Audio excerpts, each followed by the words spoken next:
Okay, let's go into deep waters. Let's go into an exciting topic and explore something our culture doesn't like to deal with. And it's points on a path of healing from abuse. And so, as we travel this spiral journey, I want to outline what I think from my own experience is likely to be an optimal journey, and your own experiences in trying this and other approaches, are really interesting to me. I'd love to hear about them. But the first thing to understand on this spiral is, what is abuse?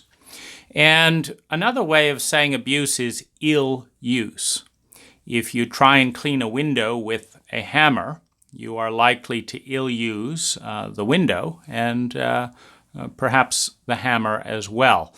And so on the one side of the continuum, you have optimal use.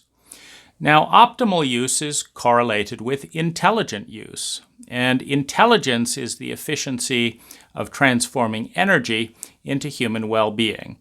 And so when we optimally use something, we create well-being by respectfully seeing both sides, respectfully pairing different patterns of energy together, different individuals, different materials, different products, to create a synergy, to create something that's bigger than the sum of the parts that generates well-being. And the more well-being that we generate as we combine and relate different energy patterns together, the more intelligent we are, the more optimal the use is.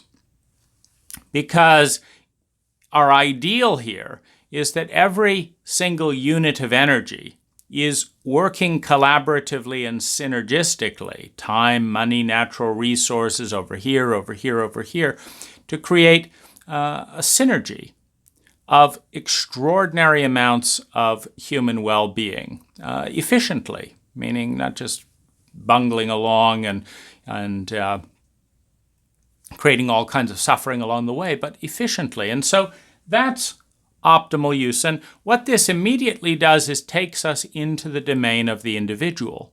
And this is where intimacy, into me, you see, comes in. When you're dealing with people, you cannot create optimal use without respect to look and to keep looking, without honoring that which we see, to honor, to be changed, to allow what we see to change us. Oh my goodness, you have gluten allergies. Am I going to get the best out of the afternoon by serving you wheat cake, followed by fresh rolls with butter, followed by pizza, followed by salad with croutons? No, I am not going to get the optimal experience out of you as I respect, as I see and continue to see you, spect from the Latin word to see, as I respect you and as I honor you by allowing myself to change because of what I see. I change the menu. I delete the wheat. If I see something even more interesting, such as your favorite dish and something that you've longed to have since childhood that is available, I might add that into the menu. So not only deleting the wheat allergy, but creating a peak experience out of honor to be changed by what I see. So as we respect and honor the resources, natural resources, financial resources, individual resources in our lives, etc., we move towards optimal use. And as we ignore, oh, I've got the perfect dish for you. No, don't say anything. No, I don't want to hear anything. Just taste it. Yeah, I'm having an allergic reaction because you wouldn't listen to the allergies, you wouldn't take no for an answer, you didn't bother asking any questions, and your fantasy does not respect me, doesn't see where I am.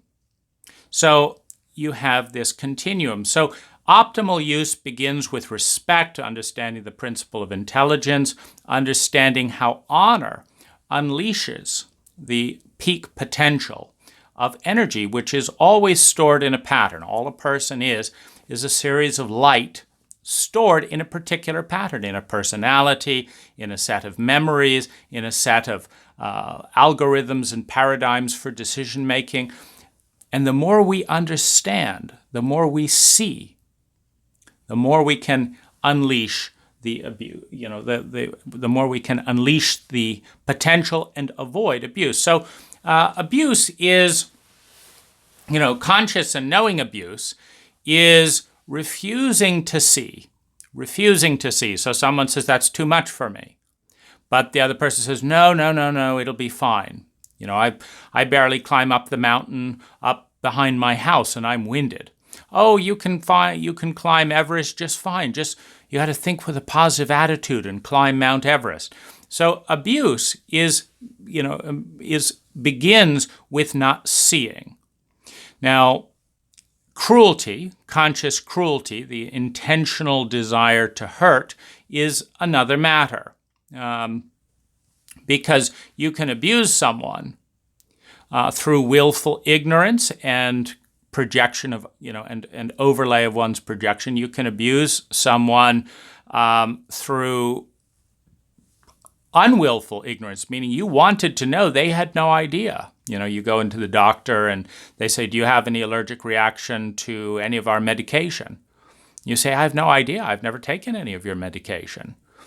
And so if that's statistically speaking the best medication for the situation and they administer it and you have an allergic reaction, it is abuse, but it is still perhaps a best practice, meaning it's just saying that the best practice we have available in current medical technology abuses 3% of people.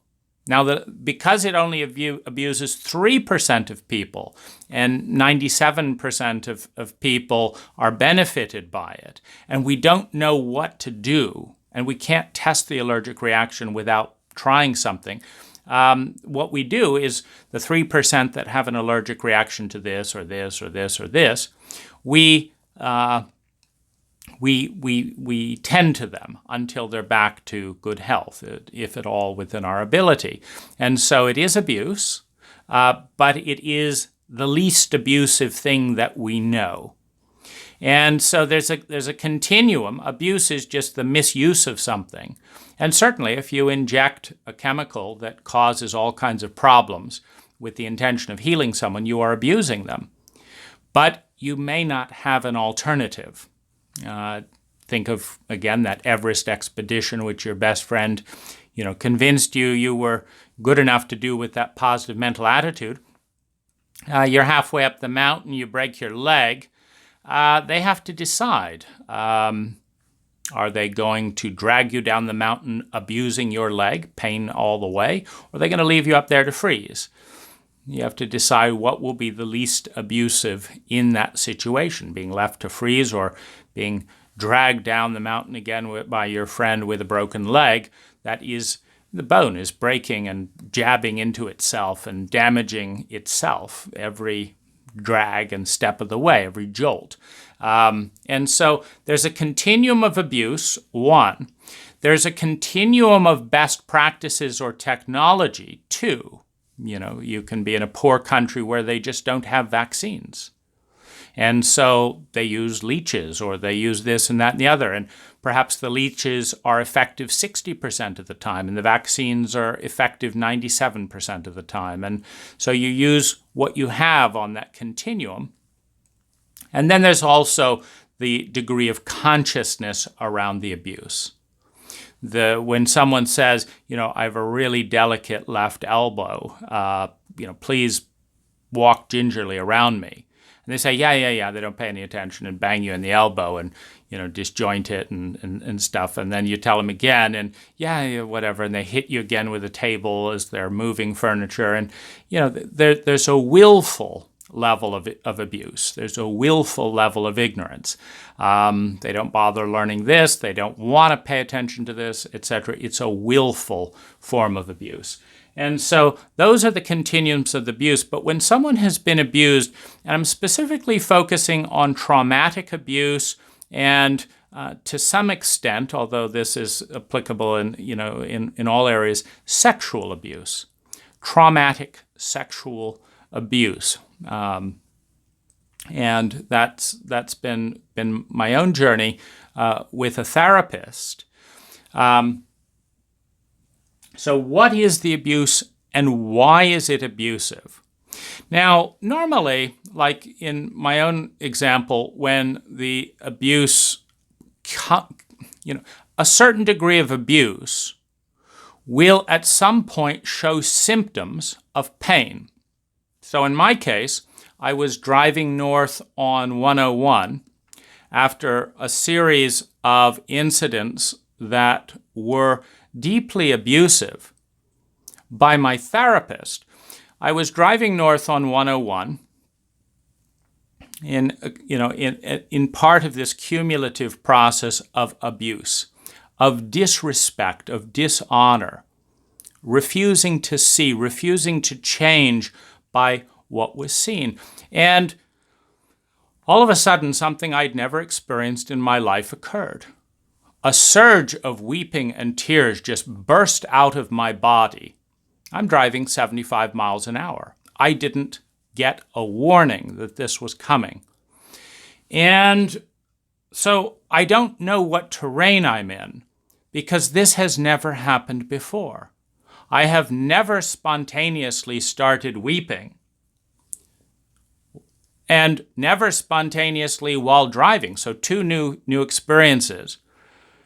And my mind is saying, these are two new things. I've never done this before, and I've never done this before driving at 70 miles an hour. That means I'm in new terrain. But because I don't know what's going on, I knew it had to do with my the therapeutic abuse, but I didn't understand what exactly the connection was, because much of the abuse was occurring gradually over a period of months. So this was an explosion. And this is also why the first step is to understand what the abuse is and why. Because when your therapist calls their abuse love, and you go along with it, they are the professional, then it's hard to respond to it, to eradicate it, for example, to respond to it, because that's not what you do with love. So if you think you're being loved when you're being abused, if you convince a window that cleaning it with a hammer, despite all the scratch marks and shattering and all that, really is in its best interest, it clouds the ability to respond. Windows are supposed to break by hammers cleaning them, apparently. This isn't a problem. This is no big deal. And so you've got to have a map.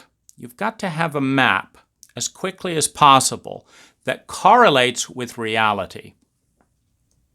Now, if you think of a road map, a really good road map is a microcosm, a two-dimensional representational concept of the road system.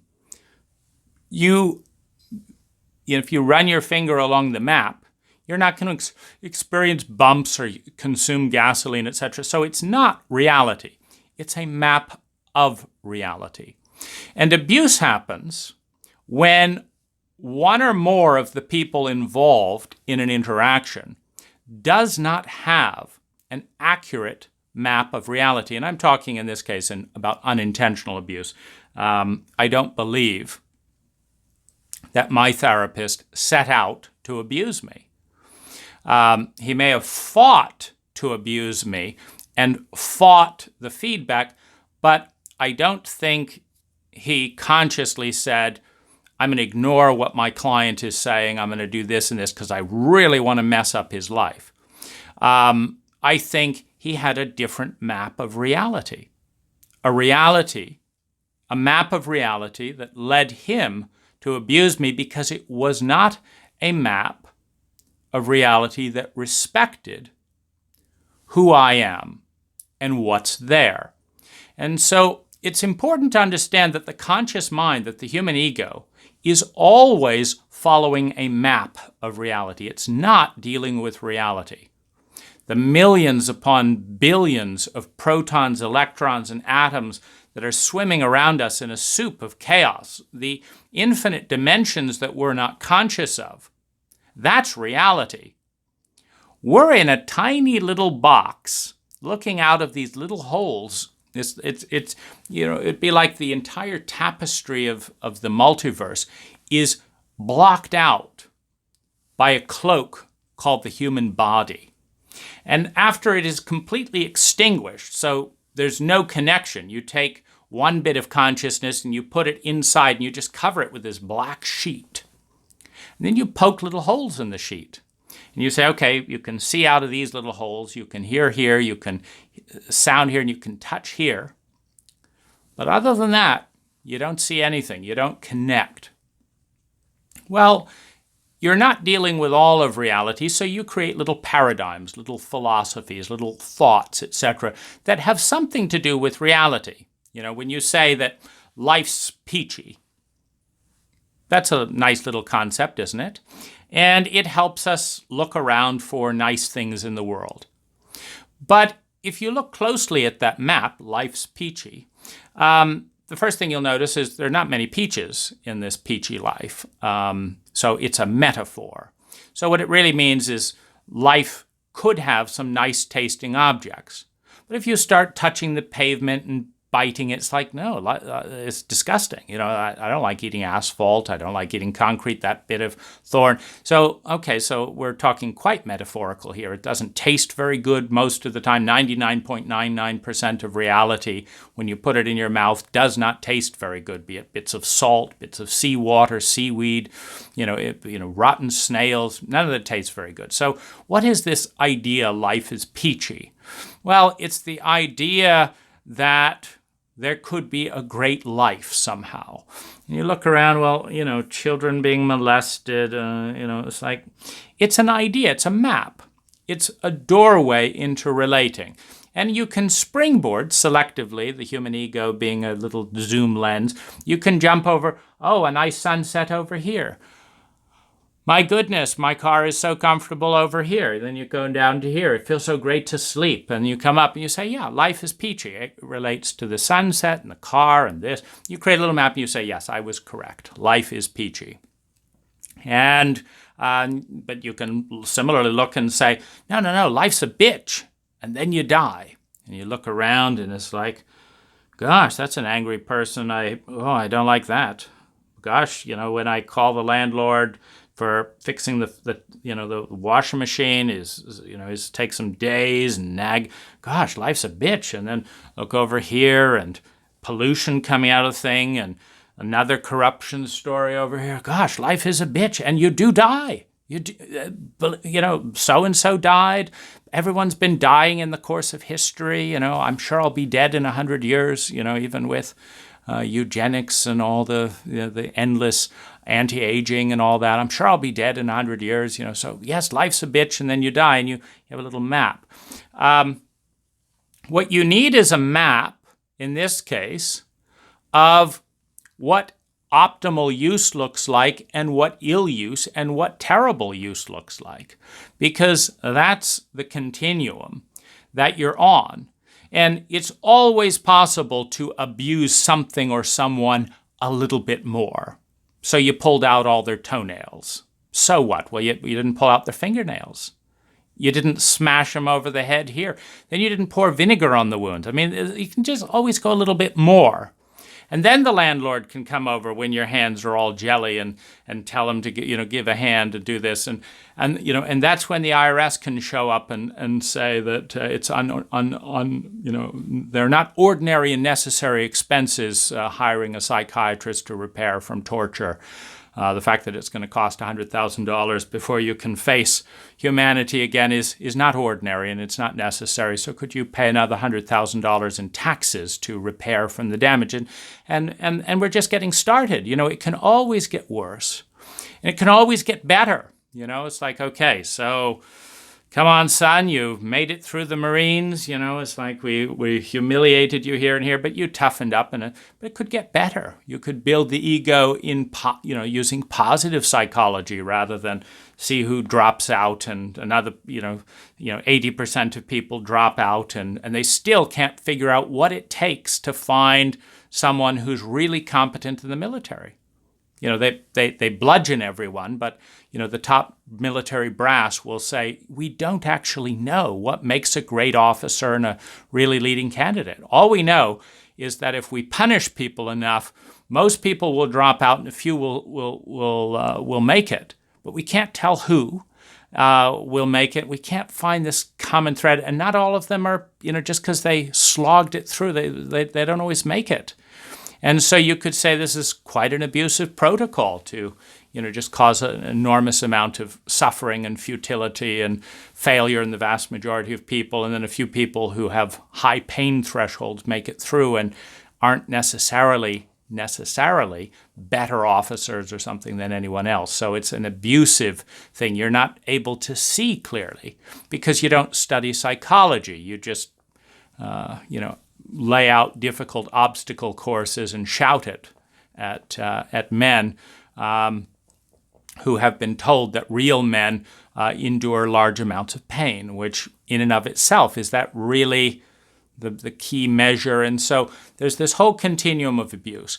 But what's important to understand when you're in this eruption of pain, for example, I'm in more pain than I've ever dealt with in my life, and it's erupting in the freeway. Now, it's very important to understand the hows and whys of that, because otherwise, I don't feel safe to go out on the road. I mean, would you feel safe driving 70 miles an hour on the freeway if, for apparently no particular reason, you had an eruption of grief and spasming sobbing that, through the combination of tears and steering wheel impacts, could kill other people and yourself? And it's there in half a second. Do you want to go out tomorrow on the freeway in the unknown? This has never happened before. It's never happened on the freeway before. I don't know why it's happening. I've got to figure this out. And so what someone in this traumatic state needs most of all is a map that understands the causative elements of their pain. And to do that, what they need is a map of the abuse. How has this abuse occurred? What was their role in the abuse? In this case, what was my therapist's role in the abuse? How have I been abused? Because if you use the metaphor of an arm, right? And let's say you hire an arm doctor. You want a better arm, and you hire an arm doctor. And they begin by hammering on your fingers and breaking various bones. And you say, this really hurts. And they say, well, it's part of the therapy. Keep it, just trust me. I know what I'm doing. I'm a good arm doctor. And then they bang up the wrists. Then they slice open the forearm. And blood starts coming out. You're worried it's not been cleaned, it's not sanitized, etc. And they said, don't worry about it. I know what I'm doing. We're going to get you fixed up nicely. Really care about you. Thanks for trusting me. And then they start slicing up here, and they remove part of the muscle here. And they say, I think we're all done now. It's going to take a little bit of time, but you're going to have a great arm. And you call them a week later. It's pretty painful in here. Arms all falling out. Looks like black blood. No problem. No problem. Can't talk now, but you're in good hands. Keep up the good work. Months go by. Gangrene set in. Looks like the arm's going to need to be amputated. But no. This is all part of the healing process. Discoloration, its energy shifts, etc. Well, at some point, you may die if you allow what is clearly abuse. And I'm using this example because we are so psychologically illiterate that most of us will not understand, just as I didn't understand, why this spasm of uncontrollable grief, rage, helplessness, loneliness, terror, and trauma is erupting spontaneously. Now, if you go to a real doctor, they will, of course, be horrified. A professional did this to you. You paid so-and-so to do this and this and this. This is terrible. We have got to set this bone in a splint, this bone in a splint. We've got to do this. We've got to get a blood transfusion in here. We've got to give you antibiotics immediately for the infection. We've got to do a CAT scan here. We've got to do this, this, this, this. You are in a 2-year protocol. These are the lists of everything that has been gone wrong. These are all the things that caused this. This was the abuse. These have all weakened your ability for this arm to be at its best. And you can do this with an arm. You can do this with a heart. You can do this with a mind. You can weaken someone's mind. You can weaken someone's heart. You can break someone's heart. You can cause someone to go insane by applying enough pressure in the right environment. You can destroy a human body, a human mind, a human heart. And they're different octaves and to a certain extent of the same energy. And so it's very important to be aware of that. And we would, of course, be horrified if we heard that an arm healer had done all of those things, as would a hospital, and they would begin the damage, and they might have to amputate as the best course under the situation if the infection had gone too far. And then for the rest of that life, the abuse would be reflected in the fact that everything had to be done with one hand. And that's the essence of ill use, of abuse. And so you've got to understand, what is it? Like, why am I feeling more pain and grief and shock and this and that than I've ever felt before? What has been disrespected and dishonored? What am I not seeing? What is my therapist not seeing? What is no one else around me seeing? And if you get an accurate map of what that is, you can begin the process of repairing the damage. Until you get an accurate map,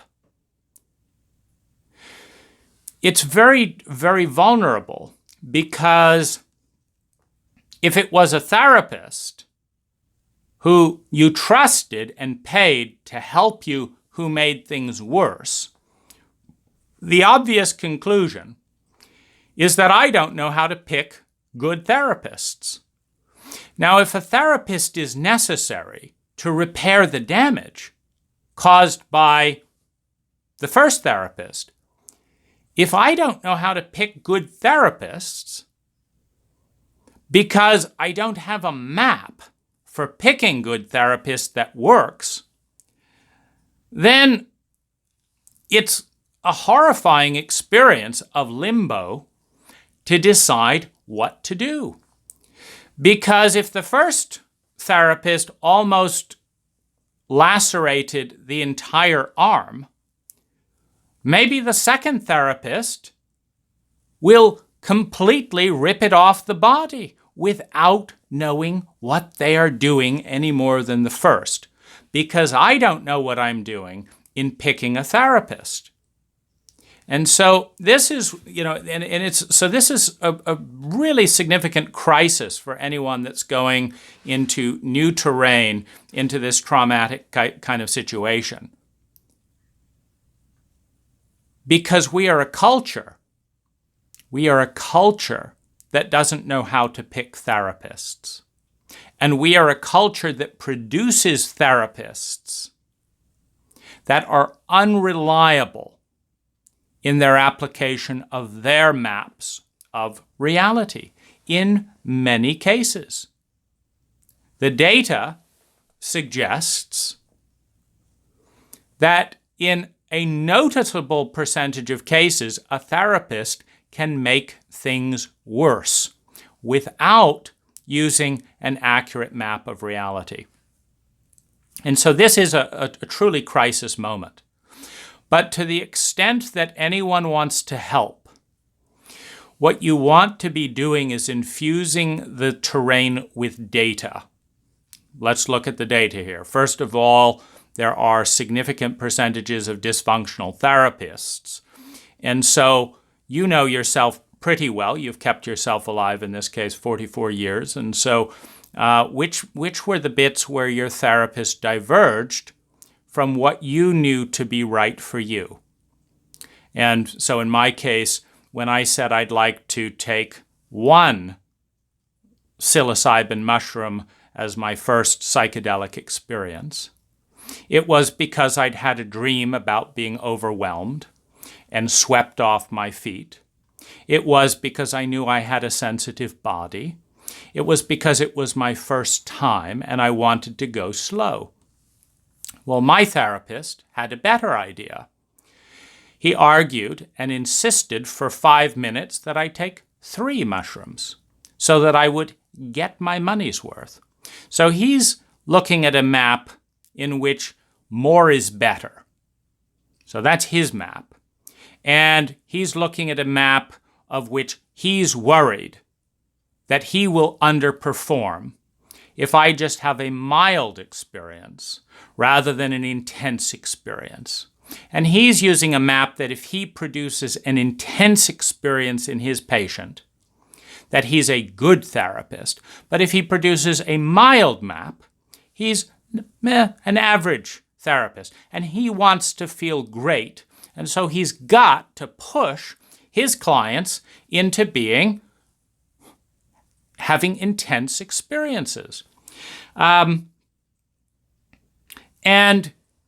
this will make him a great therapist. Well, you can see the flaws in his map of reality. And so that was the first point which he pushed against me that led to a series of other events that led to a series of other events that are leading to me exploding along the road here. And so one can then say, look, so how do we go back at what is abuse? Well, we can talk then with leading experts, James Fadiman or a Stanislav Grof, or leading experts in the field of psychedelic therapy. And you can ask them, is it ever a good idea to argue with a patient and tell them to take more psychedelic substances than they feel safe and comfortable to take?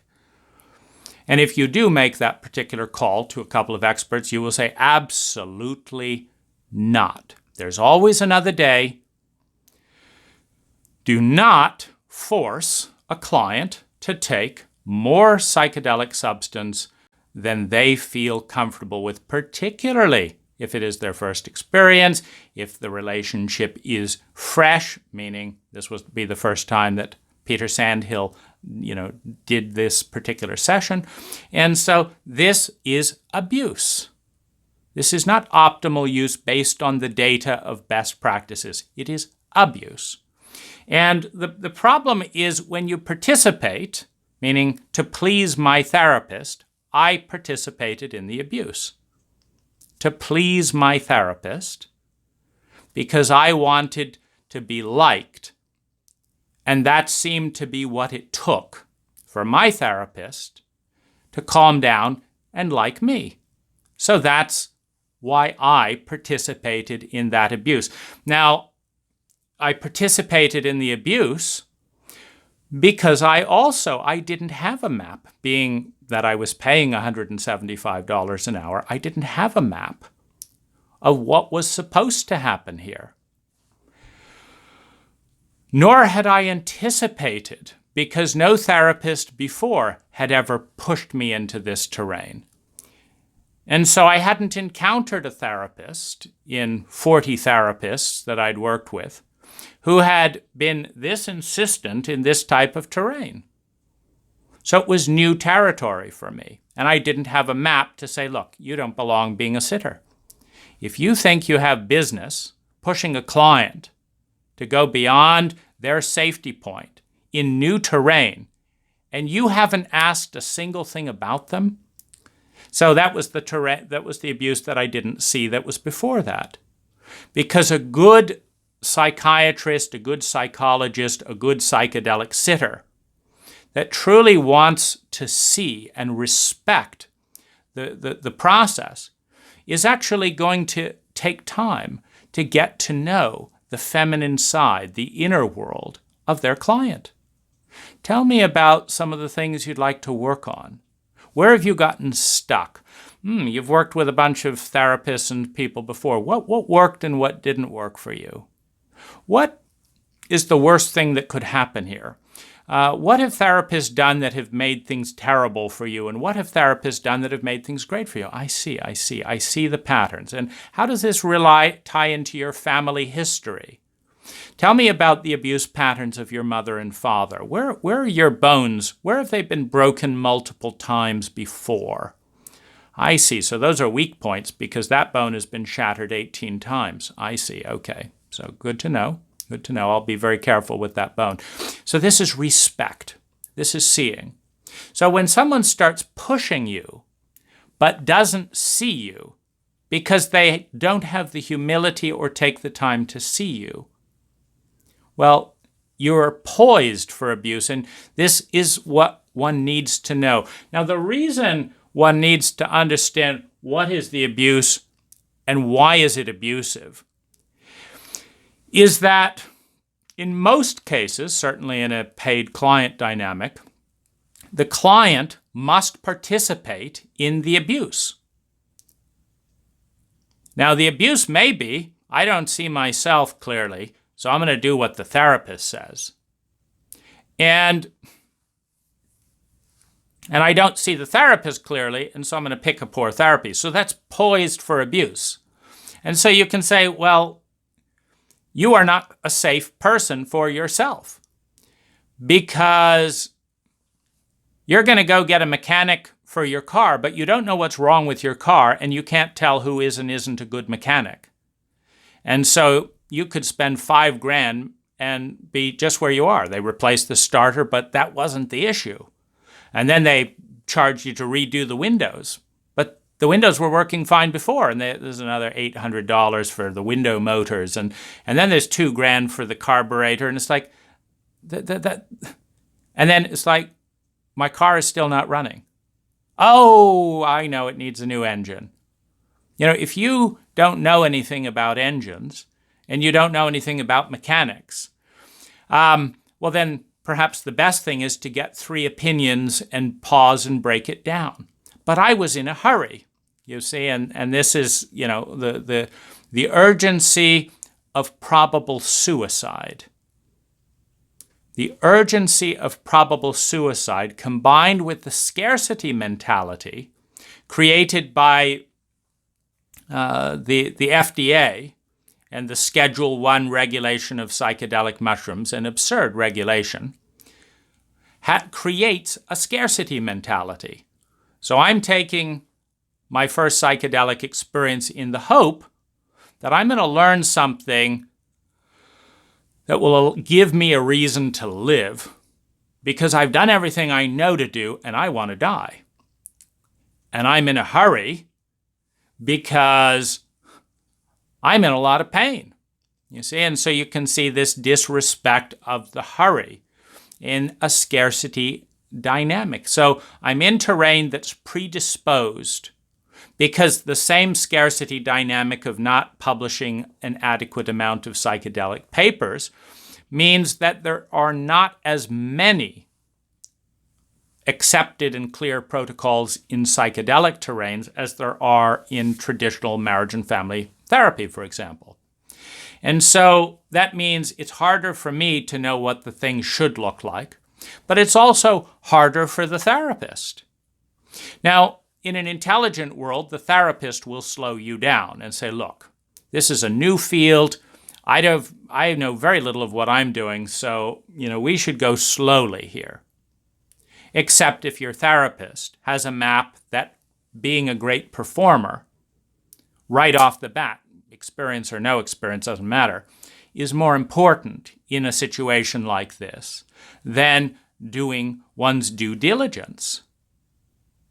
The more one's life is on the line, usually a little bit more caution is in order. And so this is how the abuse happened, and this is why. Now, the more you can break that down into nuanced pieces. So, my government abused the situation when Richard Nixon had all of these medicinal plants reclassified. And that put the kibosh on this whole thing so that it becomes taboo and secret. So now it's much harder to get data out of this field. So Richard Nixon abused his presidential authority to clam this up. And then certain scientists that wanted to get funding abused their authority to tell lies, which shut things down. And then a whole host of,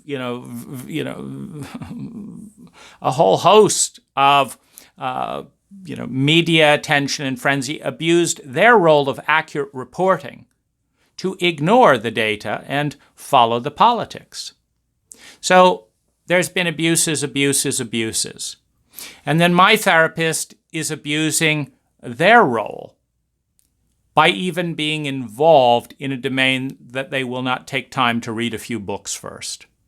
If someone offers you the job to fly their 747, and you say, well, I've flown a biplane a few times, I've been hang gliding, no problem.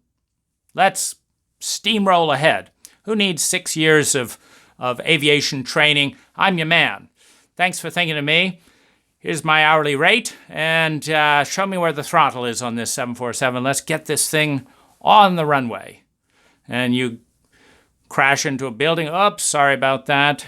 Let's turn it around. Okay, we got off the ground. Where's the autopilot? How do we land this thing? Oh my gosh, I'm going to just parachute out and let a $200 million plane crash into some field somewhere, and then run off and hide, because it's like, oh my goodness, I didn't see this coming. So there's abuse in taking on the role without adequate preparation. But then there's a series of other abuses around ignoring repeatedly my positive input, the part of me that knows about myself, pushing that aside to steer the thing in an abusive direction, in a direction that does not respect the terrain and who I am. So you've got to know what the abuse is and why, because it instills confidence that you're not going to repeat the dynamic. When you don't see clearly, there is no intelligent basis for confidence. If you don't know why you crashed the last plane, and for some reason you survived, and you're getting into another plane, and you're confident, that's not confidence. That is dissociation from a healthy level of caution and fear. That's not confidence. That's stupidity. And this is another thing that I didn't understand.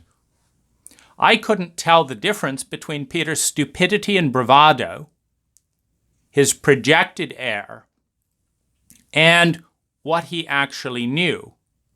In part, because his demeanor was such that he was not at all interested in being looked at critically. And so I picked that up about him. He did not want to be examined, but he was super confident that he was on the right track. And, I'm a very cautious person, and I'll generally lead things in 70% thing. Like today, a client was asking me, because they want to move this big tree in their garden, and I've moved up to 20-foot tall trees, different large machinery and stuff, and I know that 90% or so of the time it works well, so I said you've got a 70% success rate, because I don't want the client to be disappointed, because there could be something new that I don't understand. I've never moved this tree on this client's property. And so even though I've had a 90% success rate, I'm going to tell the client there's a 70% success rate. because I don't have a right to be that confident until it's done. And so that's me, under promise, over deliver. But that's not Peter. And I didn't take the time to learn about him. And, so this is how we participated in the abuse. So this is one part, and it's one of the first things to understand. What is the abuse that has violated what parts within the psyche? So how is it that so many parts of my inner world are at war with one another as a result of Peter stirring the pot inside and my giving a tremendous amount of vulnerable influence under the influence of psychedelics? What has been set out of whack inside, and why? And this is a challenge in a psychologically, traumatically, and abuse-illiterate culture, which is what we are. We are an emotionally illiterate culture. We are a psychologically illiterate culture. We are a traumatically illiterate culture. So it's very easy to disrespect and dishonor and abuse something and not know it. We find ourselves in extraordinary amount of pains and wanting to drink ourselves to sleep. Why? We have no idea. Because our education system sees fit to abuse us. Our education system is like an aviation system that sets people out to fly 747s with no formal experience and just says that's life when most of them crash and burn. Because that's what we do with our hearts. Our cult sees fit to unleash people into the relational world of high school and college and beyond. And most of those important family and romantic relationships crash and burn due to a intense, willful ignorance about anything psychological, relational, and emotional, because that's feminine terrain, and we are a chauvinistic culture in which the feminine in men and the feminine in women have been suppressed. And so part of understanding the abuse is understanding where it originates, so that we understand what we're going to do. In other words, if we're not going to learn a single hour of emotional literacy in grade school, middle school, high school, college, or the workplace, and if we're going to learn shame about having this and this and this feelings, what are we going to do about it? If you've been abused to that extent, to the point you can't even see yourself, how are you going to fill in the gap left by your cult, your culture? So this is important as a first step. Now, once you understand how the abuse occurred and why it occurred at different levels, the next step is abuse prevention. Now, abuse prevention has a number of important things attached to it. One is empowerment, to play a powerful role to protect others from harm. Now, others are vulnerable to harm who don't know what you didn't know before. And another aspect is that abuse patterns continue until a force equal or greater meets the abuse pattern. Now, abuse patterns are occupied, individuals are occupied by abuse patterns. Abuse patterns occupy individuals. They need hosts. The flu virus just doesn't go around on its own. It needs someone to have the flu to give it to someone else who has the flu. And so an abuse pattern that has found a host, usually infected in childhood and in cultural formative years, etc., now has a host with a contagious disease, a contagious pattern of energy that, when realized in its fullest extent, will hurt people. That's what an abuse pattern is. And we look at intergenerational abuse, for example, the amount of parents who have been sexually abused by their parents who then sexually abuse their parents. That's called an abuse pattern. It infected one generation, it wasn't healed, and then it infected the other generation. It's no different than AIDS. You get AIDS, you have kids, your kid may very well have AIDS. So and to stop that, you've got to understand the pattern and how to interrupt it. And in a culture like ours, where we don't differentiate between diseases and the people who hold them, for example, if someone is depressed, they have the pattern of suppression and depression and negation of so much of who they are that they have no energy. It is a virus. It shows up physically, but it also is a mental virus. There's a whole pattern of repeating loops in there that shut the psyche down. And if you're around someone who's heavily depressed, you start to become uncomfortable. You say, hey, how's it going? Ugh. You feel like, did I do something wrong? And you say, do you have any feelings? Oh, I just feel, I don't want to talk about it. I don't want to, I'm so miserable. You think, well, I want to be a kind person. Tell me about it. Go away, so pointless. And then they go on, and pretty soon it's like, wow, that's really tough. And you've got depression as well. Could I talk about, no, don't talk about this, and don't talk about that, it's depressing. And the virus spreads. The virus spreads. If married to someone who is chronically and deeply depressed without repair, the odds of you being high energy and excited about conversation and growing the marriage are relatively low. So you've got to understand what the pattern is, how to interrupt it, how to differentiate the pattern from the person. Peter Sandhill's essence is not a problem. The fact that he pretends to know more than he knows is a problem in these types of situations.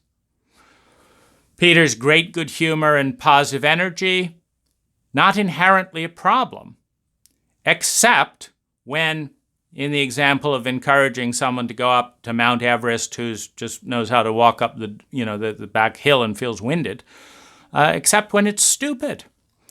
So if we separate and say, okay, positive energy, good over here, let's have some caution over here. Let's not put a 4-year-old in a Ferrari and say, go off and play, and it'll all be all right, and let's think positive. Let's all pray. Little 4-year-olds driving 200 miles an hour around the neighborhood. Nothing's going to happen. The Lord will look out. No, that's stupidity. That's stupidity. It's not positivity.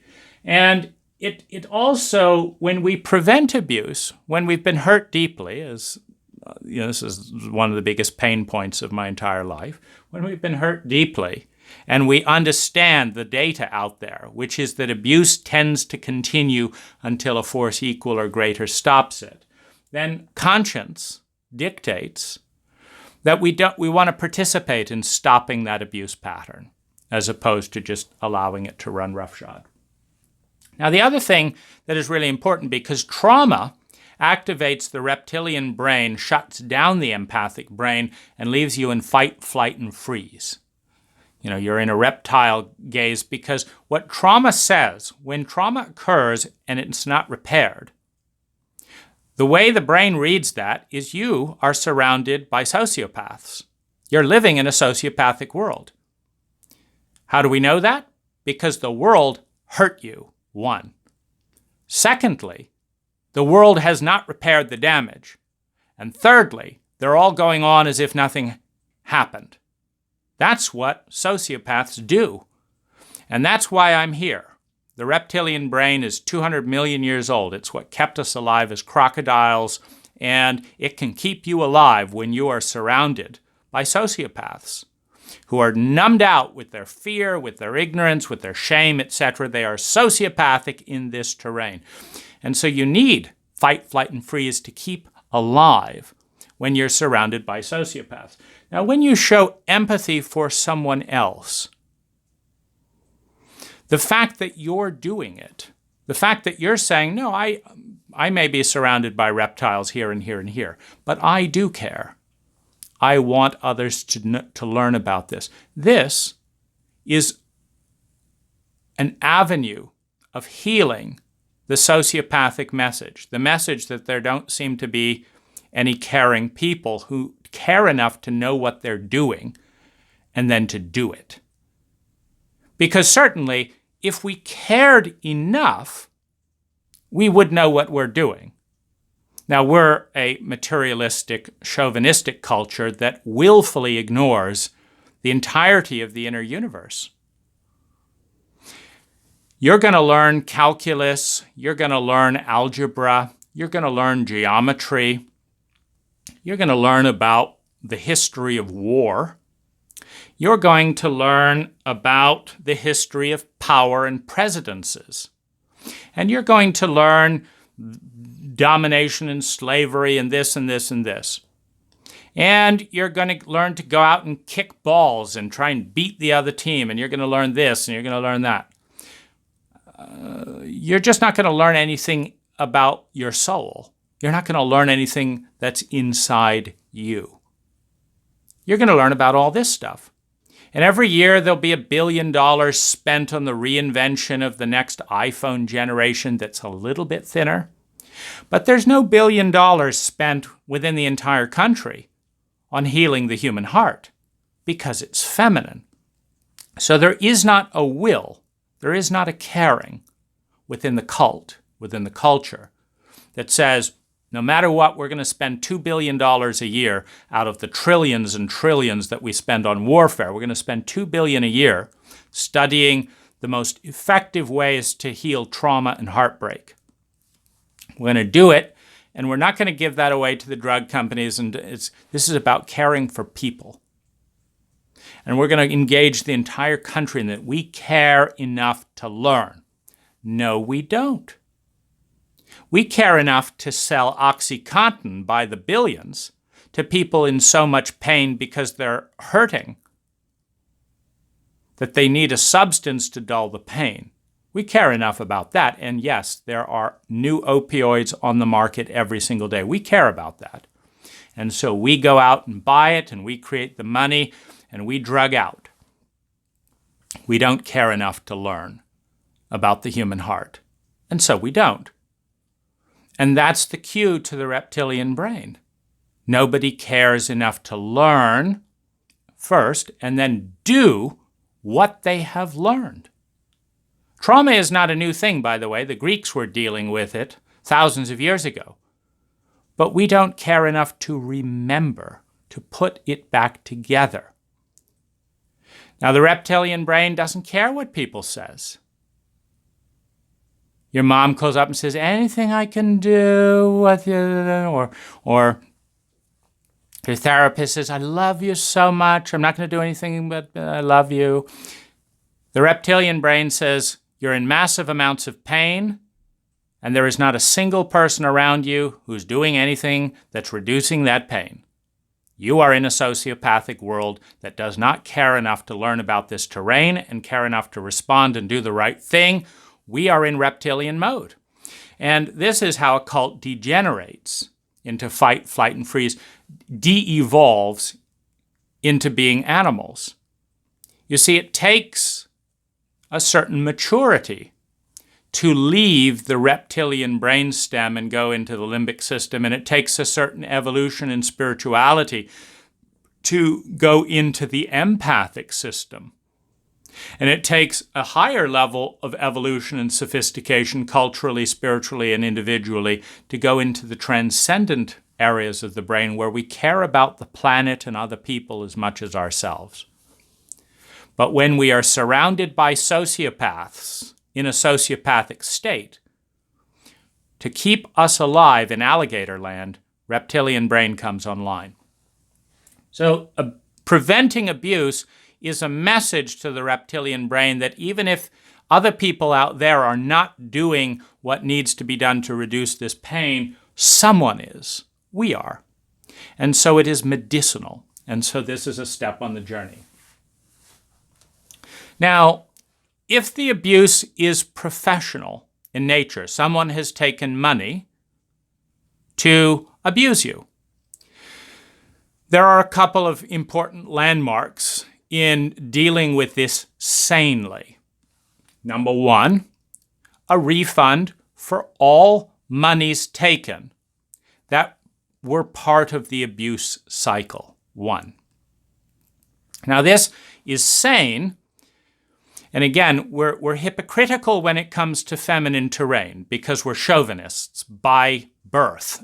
Born into this culture, we are chauvinists that will judge, shame, and demean the feminine in men and in women automatically by emulating the media, the cult, the government, the education system, the parental system. You see, your parents don't pull you out of school and say, oh my gosh, you feel so terrible. I really want you to feel honored as a human being. And this school is fucking you up emotionally. Those bullies there watching that, the sociopathic behavior, the complete carelessness of the teacher, they're fucking you up emotionally. Your feminine self matters. Fuck the math. That's masculine. Fuck the geography. It's masculine. Lines on a map, the earth, a living organism drawn up into bits and pieces, this and that and the other. Your heart is important to me. And so we're going to get you tutoring on how to love your human heart. This is not the mandate. Parents say, come on, get over it, grow up. Of course you feel like shit. That's what this culture is about. But did you get an A in math? That's masculine. Did you get an A in calculus? That's masculine. It's structure without essence. It's structure without feeling. It's masculine. And that's all that matters. If you need to go anorexic, as long as you're getting straight A in masculine topics, it's fine. And as long as your salary, you may have a boss that you hate. You may feel shamed and humiliated. You may feel terrified and inadequate. But if your salary is going up, the little masculine metric, you're doing just fine. My daughter just got a raise, making $300,000 at Microsoft. How's she feeling? Who cares about that? How insecure is she? Who cares about that? Does she have any friends at work who have her back? Or is she feeling like she's in a den of reptiles? Who cares about that? That's the feminine. We're going to betray it since birth, for men and for women. And so, hooray for women now joining the masculine clique. Your daughter, too, can beat the shit out of men's psyches, make them feel small and humiliated the way men used to do to women. How wonderful. So, repairing and amending the professional abuse, a refund. Going into the chauvinism again, why wouldn't a therapist, why has no therapist in $150,000 ever even occurred to them? So I've now had multiple therapists acknowledge abuse. It has never occurred to one of them to refund the money. Now, admittedly, none of them sexually abused me under the influence of psychedelics like Peter Sandhill. But in various ways, there's been ignorance here, carelessness here, hurtfulness over here, betrayal over here, incompetence here, recommending the exact wrong thing over here, poor advice over here. None of that is, of course, worth a refund because we're dealing in feminine terrain. Now, you take your laptop into Best Buy, and they bang up the keyboard for you and give it back to you and charge you $2,000. All you have to do is say, manager, I gave my laptop here, and it was not banged up with the keyboard. Yes, that's correct. And they charged me $2,000. Yes, that's correct. And I don't want to pay $2,000 to have you bang up my laptop. Of course not. Here, have a new laptop.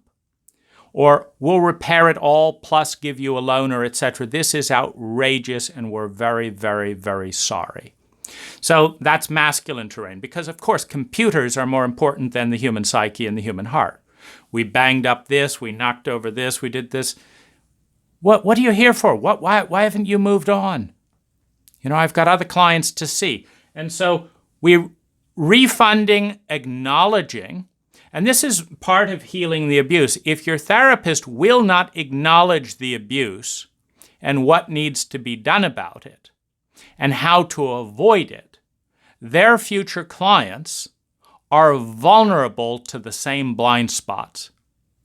And if your therapist is going to charge you to abuse you, you know that they are going to charge the next person to abuse them.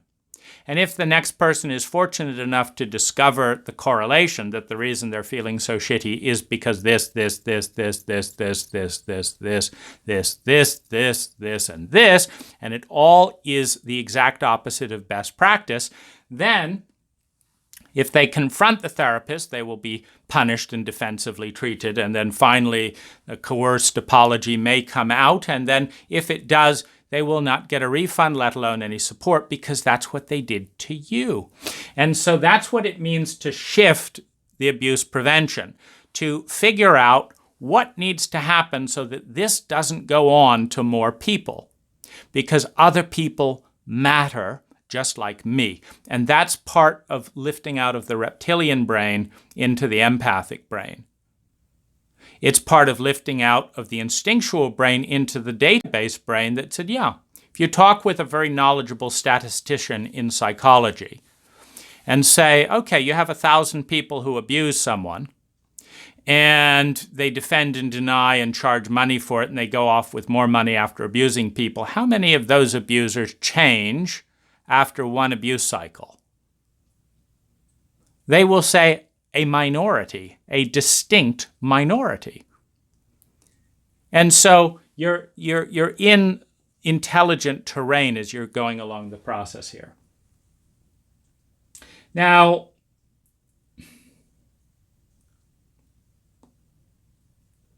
the next process is self-awareness and abuse prevention. So as you're learning what the abuse is, making amends, you're validating this is not proper use. There's nothing wrong essentially with me. It'd be kind of like a battery. If you were a battery and you went in because you were feeling a little bit low and your therapist combined the positive and negative charge or switched them around, gave you and said, no, this is negative and this is positive, and then you went back to your car and you put it the way they told and shorted out the car. You say, oh my gosh, there's nothing wrong with it. And the therapist says, okay, fine. You can hire me some more to figure out why you're overreacting to your car shorting out. Well, you do your 6 months of deep work on that, and then they say you're making great progress. Of course, your car is still shorting out because I didn't tell you what the difference between positive and negative was, and I confused you there. But I've got a lot more money, and we can schedule some more time next week. So self-awareness and abuse prevention is part of learning how do I respect myself in this process. And by the time you've thoroughly understood the abuse and how you participated in that and helped to prevent the abuse, and the therapist has repaired and made amends, that see you in, and the ethics here basically dictate, just use a computer analogy. You take your laptop in, Best Buy makes it worse. They've got to give you a laptop equal or better than the thing you went into, compensate and apologize for the hassle, and leave you better off than when you went in. If they do not, they're not an ethical professional. 1, they get terrible reviews. 2, less people use them. 3, you're not going to go back there. And they're not doing their job. A professional's job is to help the client, which means to utilize the resources of that client, the opportunity of that client, to leave that client in as optimal a state as is humanly possible within the boundary of those resources. And if the client is, or if the therapist is squandering resources, is misapplying resources, is advising the client to do the exact wrong thing for them, then that's abuse. So it's important to understand that. Now, the next part in this process is you now, as an abuse survivor, as the person you're helping, you now have a sense of what went on and where you're at. And when you're traumatized by other human beings, there is a form of dissociation and fear. Fear of oneself, fear of other. This is a time of integration. Now, you cannot integrate from a position of secrecy.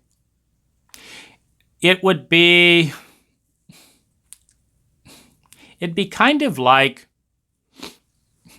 you're driving home from work, and a U.S. military fighter plane lands on the freeway, sprays jet fuel all over you, lights your car on fire, flips it over with the engine, and it's a top secret fighter plane. And before you've got burns, you've got trauma, your car is trashed, and you are rushed over. There are black secret ops around you, and they say you cannot tell anyone what happened here. No one, nothing, or your family will die, or whatever it is. You've got to, don't tell anyone. And then they leave, and you go home, and wife is, where's the car? Why are you burned? What's this? I can't talk about it.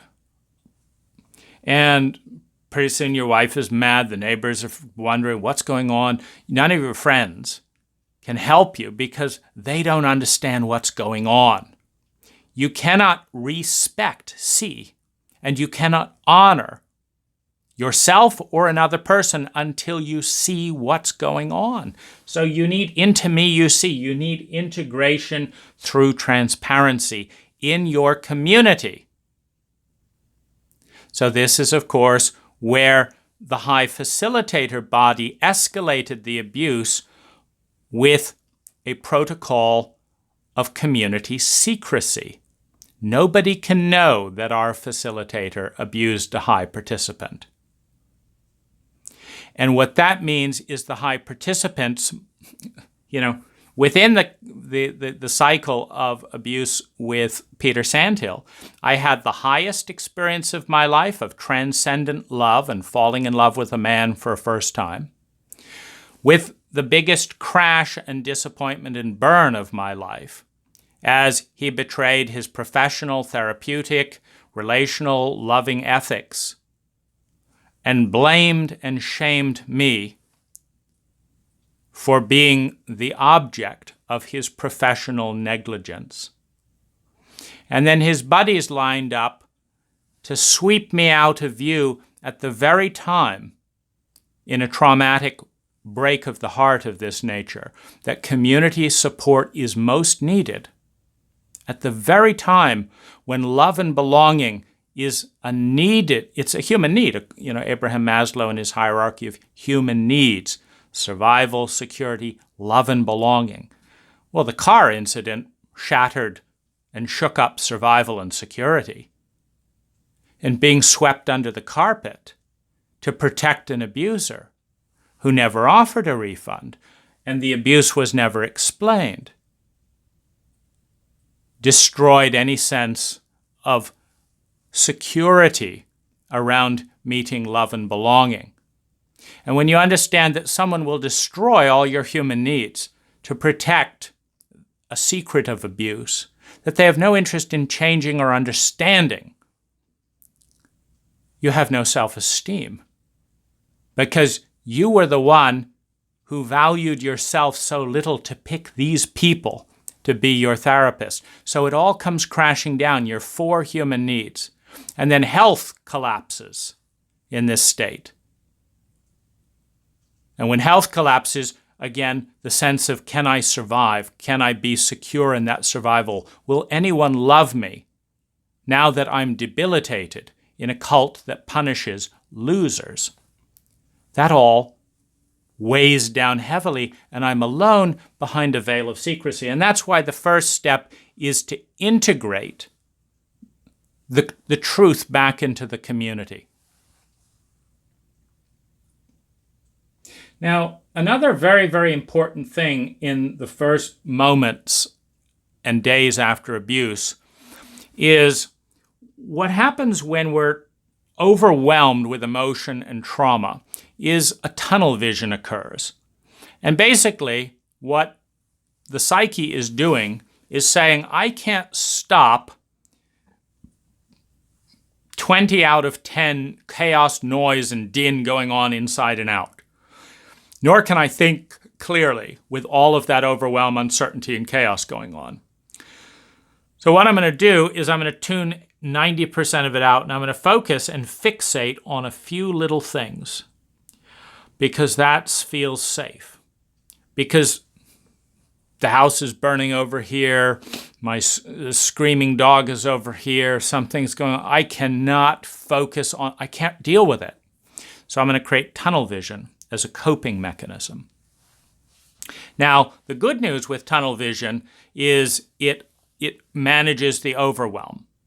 The bad news with tunnel vision is try driving a car when all you can see is the one red car, 3 cars in front of you. If that's all you can see because that's the only thing that doesn't overwhelm you, you're going to be driving into other drivers right and left. In other words, you are a danger to yourself and you are a danger to everyone else when you are in tunnel vision, which means that the people who overwhelm and traumatize you to this degree are a danger to you, other people, and themselves. Meaning anyone can be induced into overwhelm. If you don't think that you can be induced into overwhelm, just hire a hitman who's good at torture and see if you can last the hour before the scream, the adrenal collapse, the this, and how many toenails can... You can be induced into overwhelm. Now, everyone has a different breaking point. Everyone has a different pain threshold. Everyone has areas they're really reactive to and other areas they've tuned out, and it's no big deal. You want to pull out my toenails? No big deal. You want to kill my child? Don't you dare. You see, that's the reactive point. You destroy someone when you overwhelm them in a vulnerable area. So anyone who's participating in that, to the degree that you go into tunnel vision, or the traumatic person you're dealing with is in tunnel vision, has endangered everyone's lives. Now, here's the key thing with this tunnel vision, and this is the key out of the tunnel vision. When you are in tunnel vision, do not drive, do not rush around and make decisions, and don't. When you are in tunnel vision, what you have selected is a symbol of safety. And so here's what it might look. An elderly person fell down the stairs, and they don't know if they're going to live. They don't know if they can get their Social Security check. They don't know if their landlord will evict them while they're unconscious in the hospital. And so they're in complete overwhelm. But their fixation is on one specific thing, feeding their cat, for example. If my cat is fed, I'm safe. That's the equation. If my cat is not fed, I am not safe, and I will not come out of tunnel vision. And it's that simple. I will not return to an unsafe, overwhelming reality in which no one is listening to me. I'm in tunnel vision, and I'm focused on my cat. Now, if someone has the intelligence in a culture such as ours to say, what can I do to help? And the person says, go to my apartment and feed my cat and take perfect care of my cat. And the person says, thank you for telling me. How do I get into your house? I am going there immediately. What does your cat want and need? Already, they're in a sane world again. They've gotten the message that there are empathic people who understand psychology, who care enough to learn about them, who understand the basis of tunnel vision and what the fixation is, and who are going to respond. Now, of course, that's not what we do in a sociopathic, culturally and emotionally illiterate culture. When I say culturally illiterate, I mean we don't bother going around and learning the relative benefits of the 10,000 cultures that have existed parallel and prior to ours. 10,000 languages, 10,000 cultures, 30,000 years. Every single one of those cultures did something better than we did, and we don't bother learning about it. We are in a self-referential fog of which we're the greatest, because we're the greatest, because we said we're the greatest, and because our fathers before that said we're the greatest, so therefore we're the greatest, and we don't reference it with data. That is a state of profound arrogance. And so when someone does go and feed the cat immediately, I can relax and I can come out of tunnel vision because you followed the clue. You turned the key in the little box that I locked myself into because the world was unsafe. And so this is a key point in restoring sanity and functionality for the traumatized and abused individual. Don't touch me. If that's what the tunnel vision is, don't touch them. You know, it's a harder tunnel vision, leave me alone, don't touch me, I'm bleeding, than feed my cat at 232, Bungalow Avenue, this and that and the other. That's a pretty easy one to respond to. I'll be right there. Here's a photo of your fed cat. My goodness, I'm in a sane world, because that is the key. Within tunnel vision, the person must choose a symbol of safety to fixate on and drown out the din. Now, what I noticed in my abuse cycle is not a single person of the people helping me asked how they could help or listened when I communicated how they could help. For example, at one point it was an apology. That was the key thing. If they all apologize, it means I'm in a safe world. If they don't apologize, it means I'm surrounded by sociopaths and I don't know what to do, so I'm in deep shit. They didn't apologize.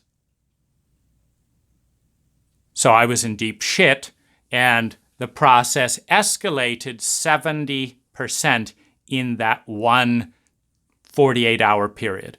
When it was clear to me that my therapists and my school was willing to abuse all of these authorities and roles to this degree and hide it and not apologize, I realized that I'm in an insane and sociopathic world, and I have no business exiting the reptilian brainstem because I'm surrounded by lizards who don't have a clue what they're doing and will hurt me without having a clue. I need to be in reptilian state, and so it deepens the cycle of trauma and abuse. Now, the commitment of safety is a really, really big thing at the beginning of a traumatic incident. And here's what I mean. When I brought, as best as I could tell, what had led to the abuse with Peter Sandhill to the high facilitator and board members, I listed 10 years of abuse and the build-up and the various things, and as best I could. And I said, please help me, please hold me. And of course, they didn't hold me. And I said, listen to me and hold me. They didn't listen.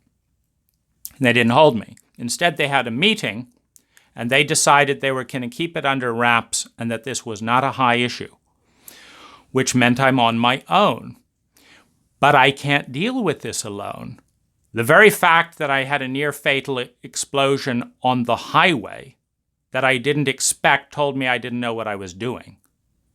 The very fact that all of my therapists at the very moment of asking for help rejected the plea for help and refused to listen meant that they didn't know what they were doing because they hadn't listened, which meant that no one was safe in the situation. They had destroyed in that moment the safety of their organization, themselves, their careers, my life. No one was safe. The community was not safe because they refused to listen. So trauma became PTSD in that moment. Well, with PTSD, There's now new symptoms, new abuses, and I tell them it's 500% worse. There is complete and utter silence, which tells me I'm dealing with reptiles.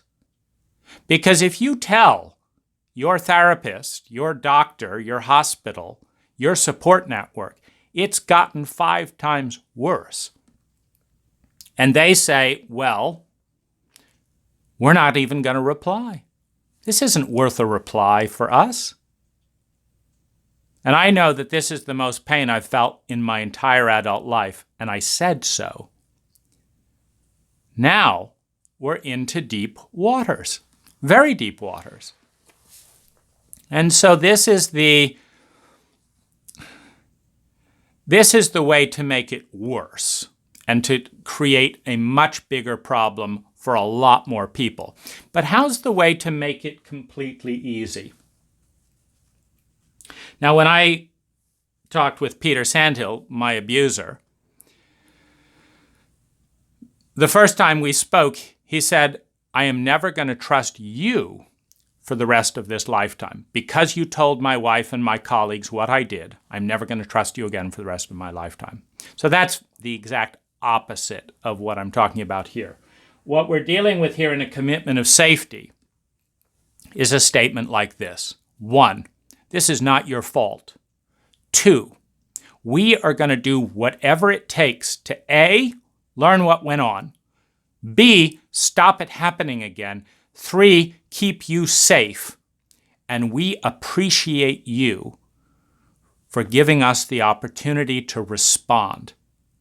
Now, this is a high priority, and we are not leaving this until you and your life is back together. Whatever it takes, wherever our learning goes, you are going to be safe from this point. And if you need help, call here, do this, do this, do this. What do you need right now? Do you need anything? You see, that takes 5 minutes. Now, what this does is it relieves 80% of the trauma. Because what is trauma, if not the feeling I could die?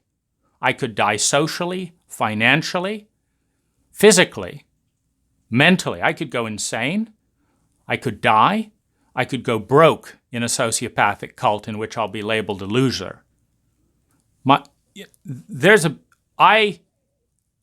heart, mind, body, and money are all at risk in an unknown terrain, and I'm terrified. That's what trauma is.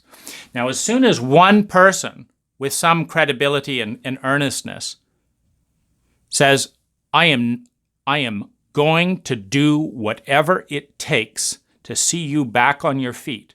And if we need help, we'll bring in as many people as we need. We are going to get you out of this. Do not worry.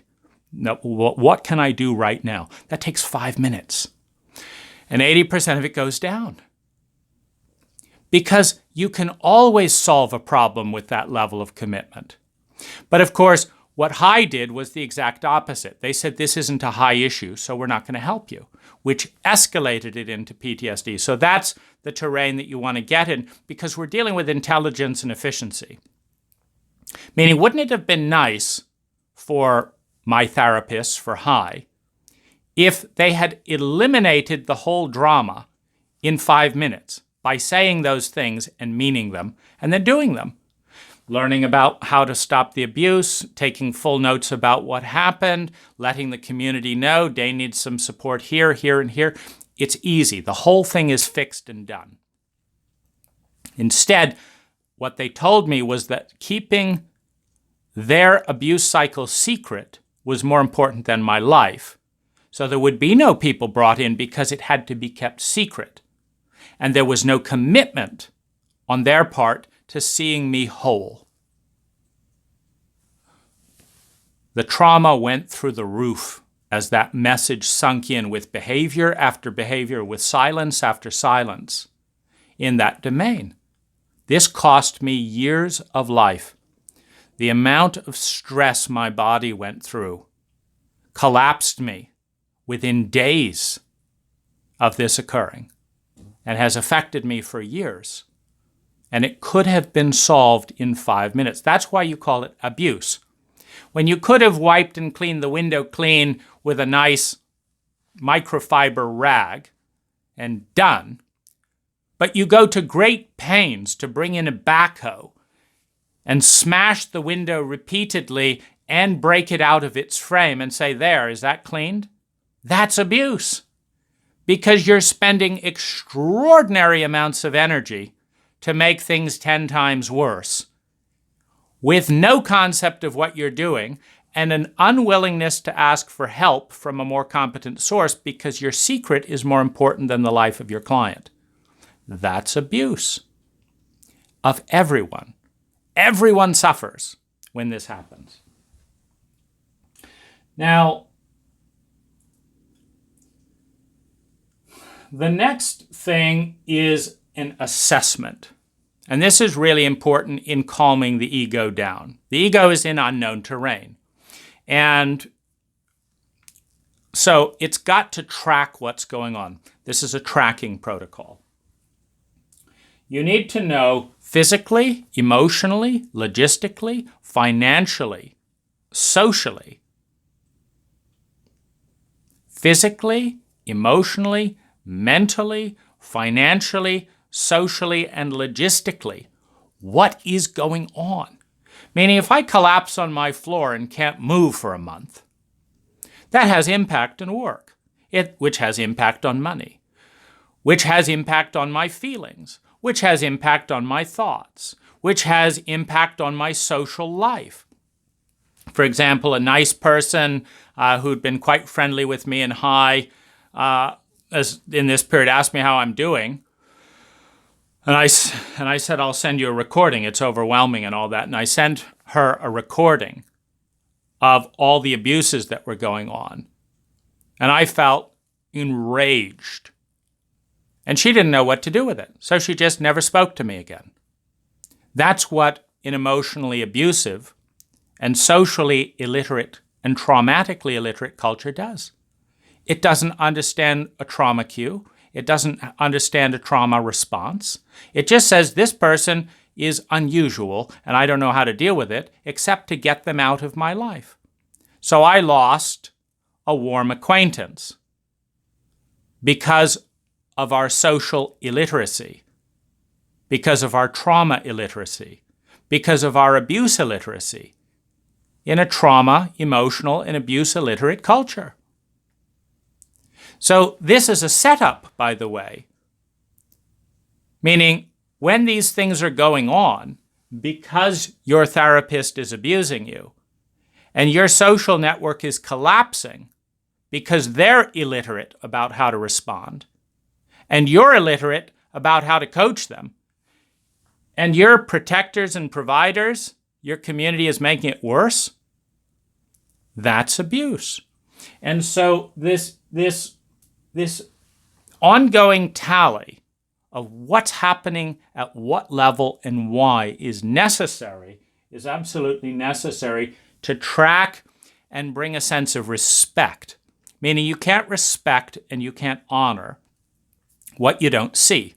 Well, what's very remarkable in the entire abuse cycle with the Human Awareness Institute is that they never asked to track anything. There's one question Ann Watts, my former relational therapist at High, asked. She said, do you think you're going to kill yourself? And I said, I don't think so. And she said, good. That's the only tracking question. How's your health doing?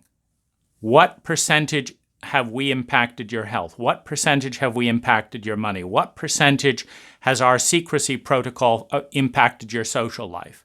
What percentage has this and this and this? Because that's the only thing that you need to track to respect and honor the individual.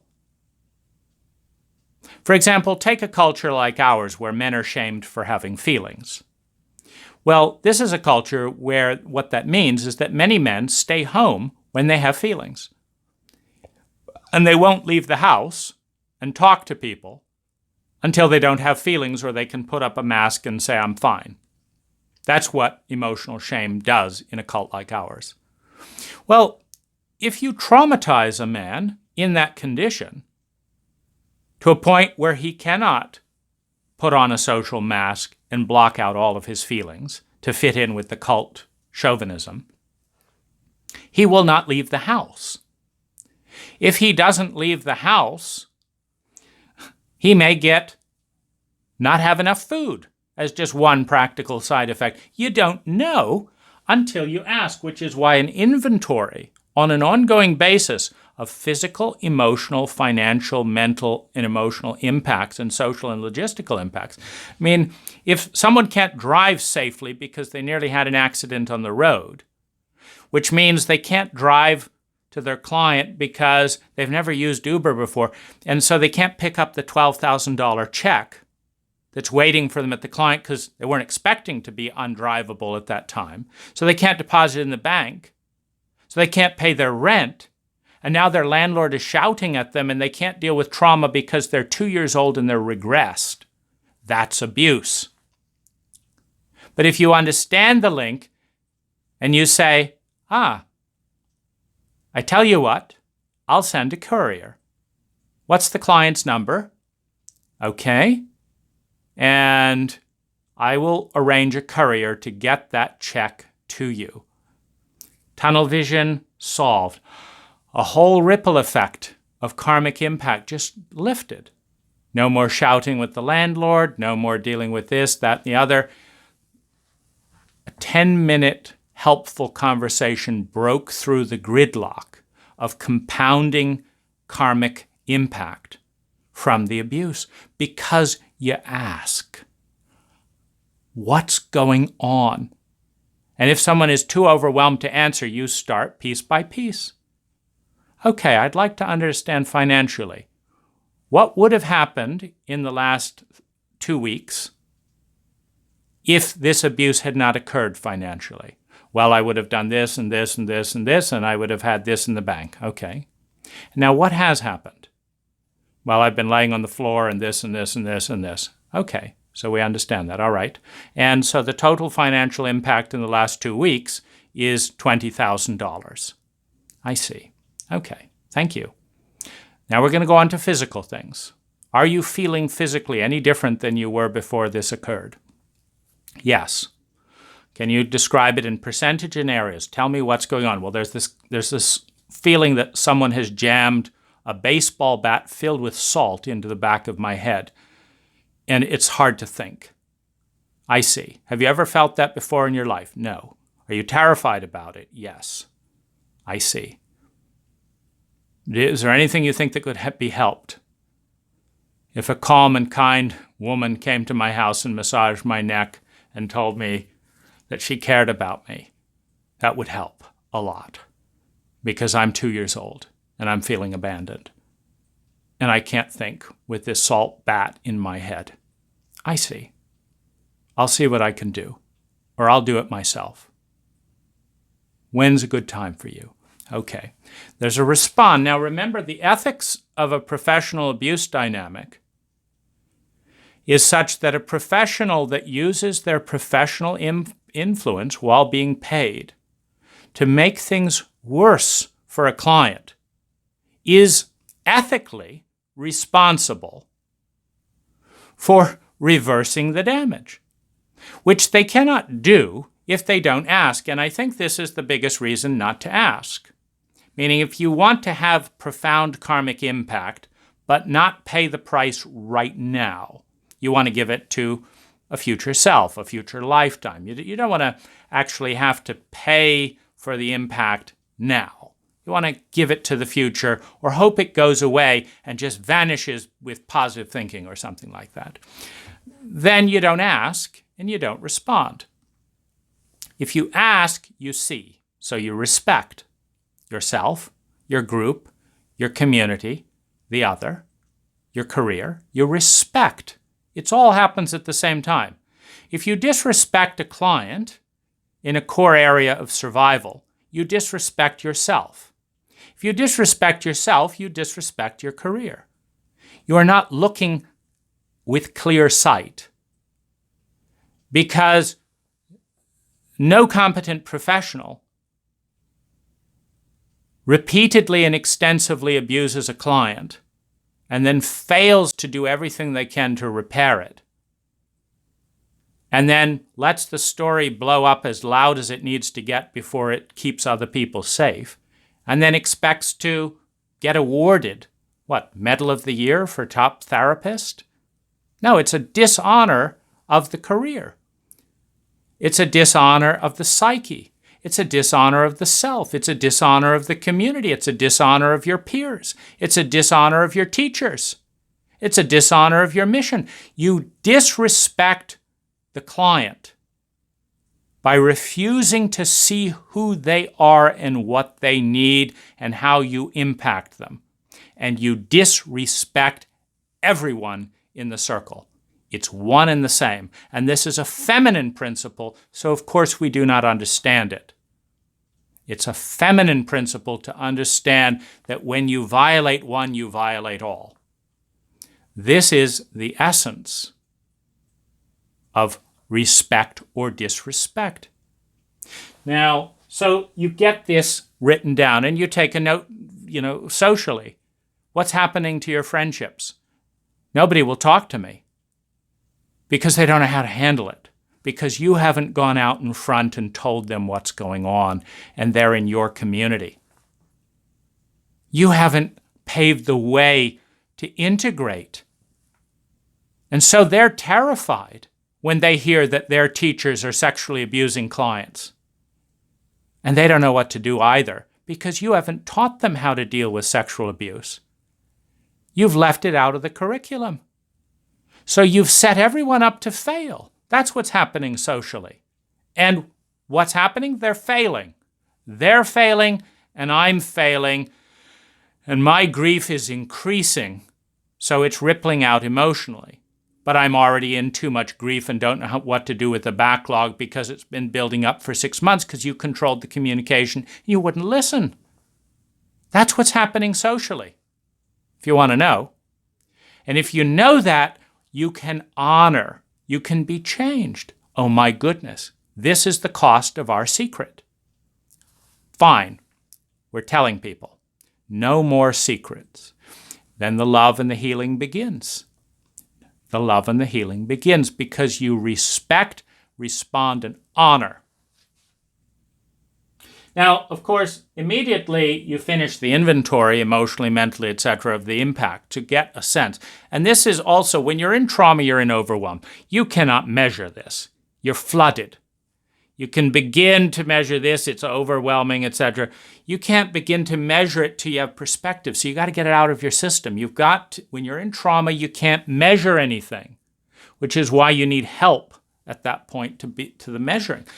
Okay, so we've tracked your body, so you've got a salt bat in your head, and that's 500% more than you have ever felt that, and you can't think. Okay, let's go. Anything else going on in your head? Yes, it's very difficult to sleep. And how's that affecting your body? You take inventory. Okay, we've got your body covered. What are you feeling? What's the biggest feeling? I feel intense and utter rage, grief, and terror. And I feel my biggest fear is that you don't want to hear this.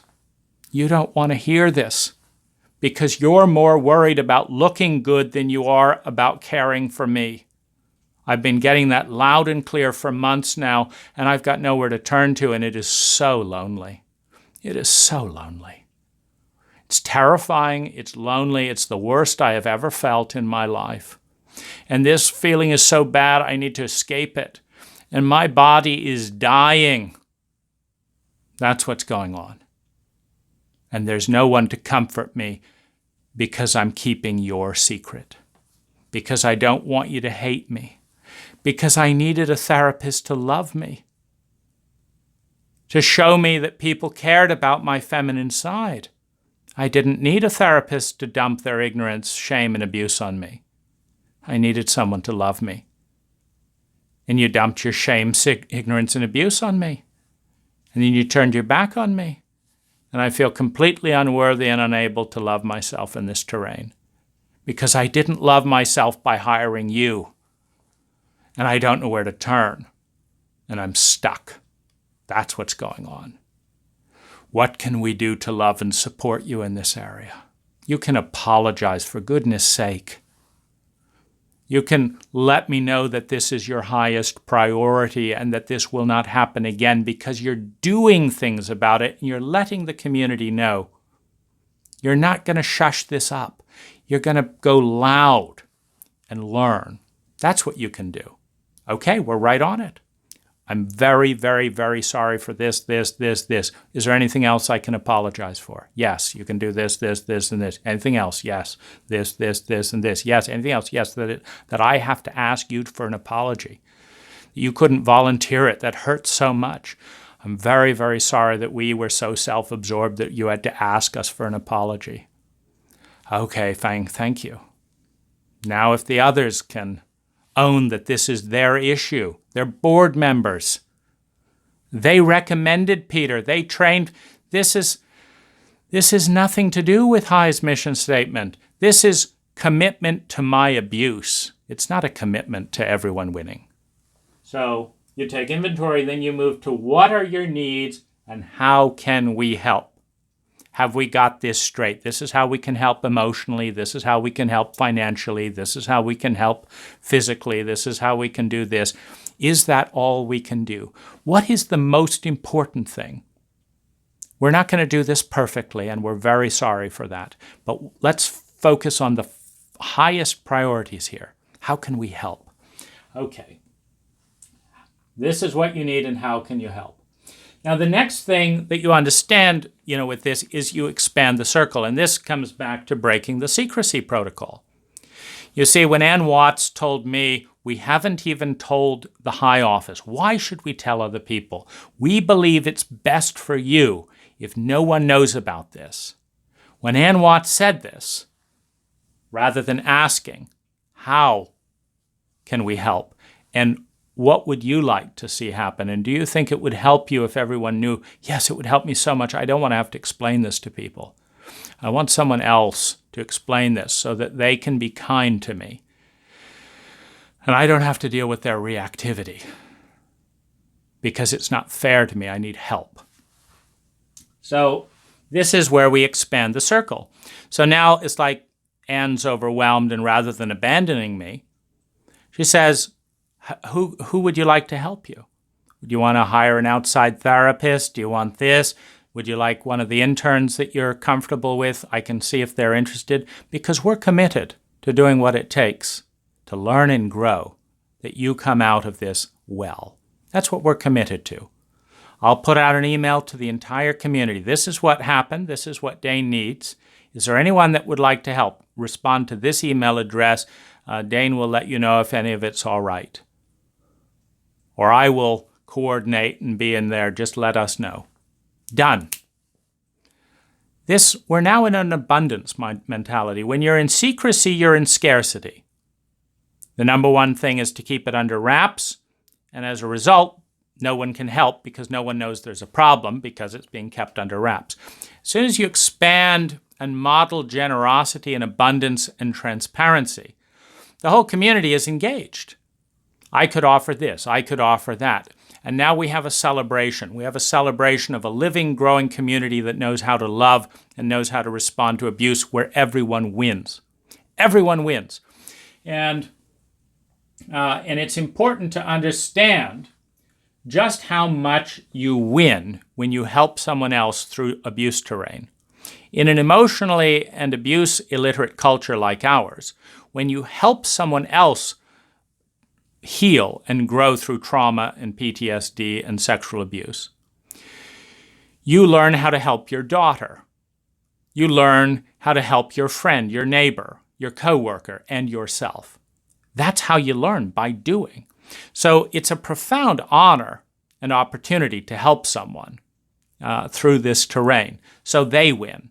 The community wins because it's coming together and modeling its mission.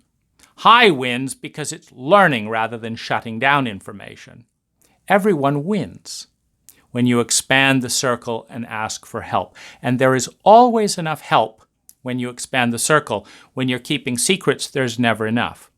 Because the very act of secrecy comes from a position of scarcity.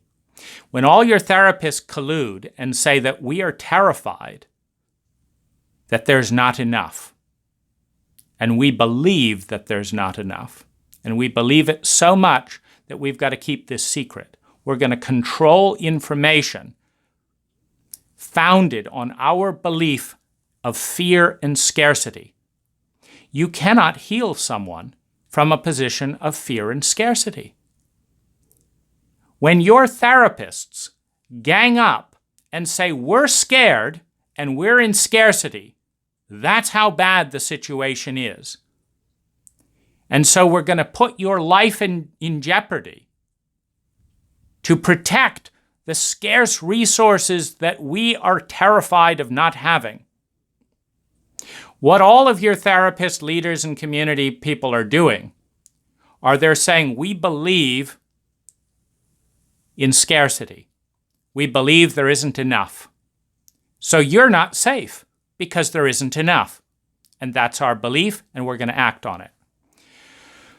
There is enough, but there is not enough if you're in a reality where your therapists, your leaders, act as if there's not enough.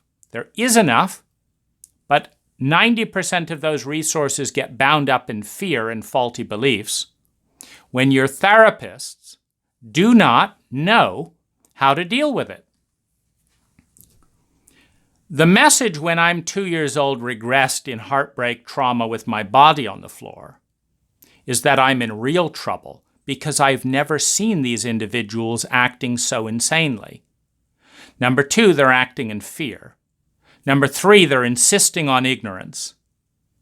Number 4, they are willing to kill me to keep a secret.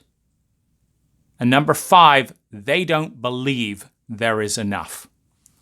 Well, that's not encouraging news when I'm in completely new terrain myself. Because it means that every single person who has a bottleneck on the information and is going to hold the bottleneck does not know what they're doing and can't help. Every single person who is controlling the information and who knows a little bit of what's going on is going to keep anyone who could help from helping by keeping it secret. And I don't know where to go for help outside my therapeutic community. And so I'm really screwed. That's the really big thing in this. So what do you need? How can we help? And expanding the circle breaks through that fear system. Now, another really important part in this whole journey is, first of all, to understand this is not an individual issue. The fact that I've been abused has very little to do with me. What I mean is there is an entire circle of thinking, ignorance, fear, faulty beliefs, cultural dynamics, sociopathic behavior, faulty belief in the culture, in the team, in the government, in the parental education, parental system. That's all colluding to see that a certain percentage of people in our culture are sexually and traumatically abused, in therapy or out. And that when they are, that most of the time they get punished and things get worse rather than that they get helped for asking for help. Most of the time, little Jenny at 6 years old goes to her mother and says, "Dad's fucking me late at night, please help me." Mother is too scared of what to do without an income or whatever to actually protect little Jenny, and she tells her not to tell lies. And so little Jenny's life gets worse because she is surrounded by cowards in a sexually abused and psychologically illiterate cult that raises parents to not know what to do in that situation. Because if little Jenny's mother puts out an email and says, "I think my husband is sexually abusing my 6-year-old girl, and I don't have any money, and I don't know a lot of people around here, and I don't want to lose this and that in my house, and I don't have a place to stay, and I don't want Jenny to lose her school, and Dad's paying for her school, and I don't know what to do here."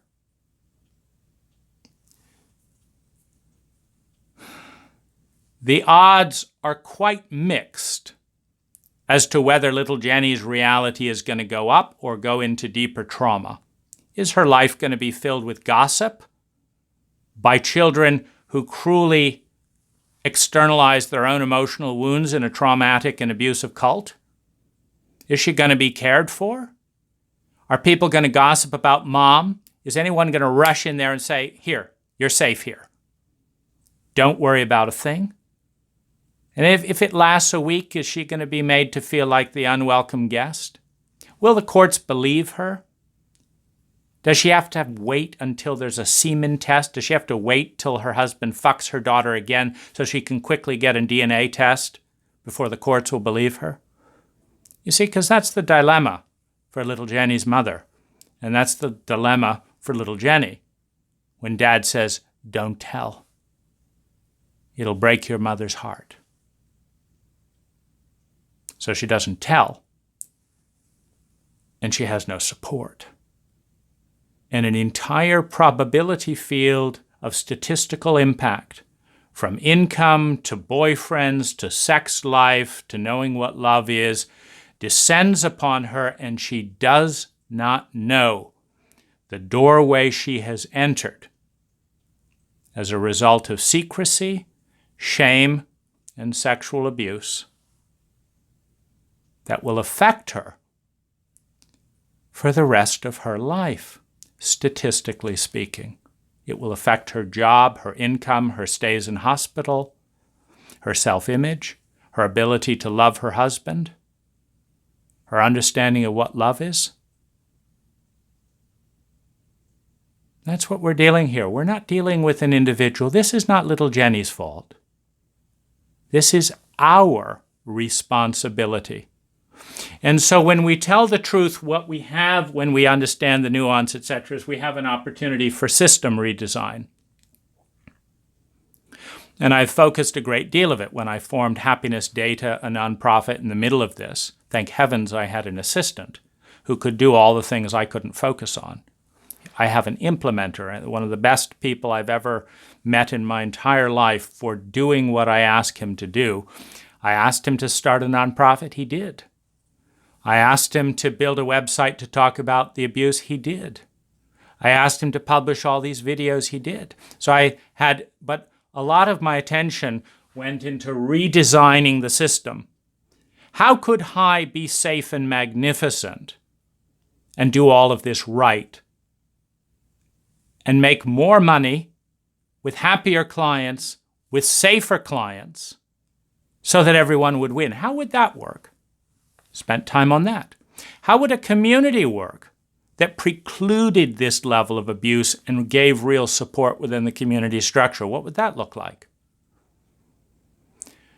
What does a map of sexual abuse healing look like? You see, nobody ever gave me such a map, and this is the map that I'm giving you. So the redesign of the system is a very important part of the healing. Because if we want to get out of the reptilian brainstem that says, fuck you, this isn't about me, it's not my problem, and actually say, this is our problem.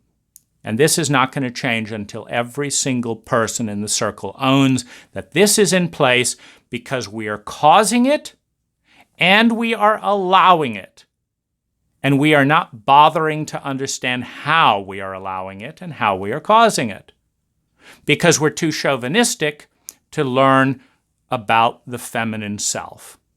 Because we're born in a chauvinistic cult that says that every time we study feelings and psychology, it's kind of, suspect and alternative.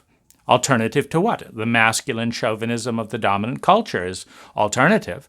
Why isn't the masculine chauvinism of the dominant culture the alternative to a healthy, whole human being? Well, of course it is, but that's not what chauvinism portrays it as. Everything intelligent is alternative to the abuse cycle.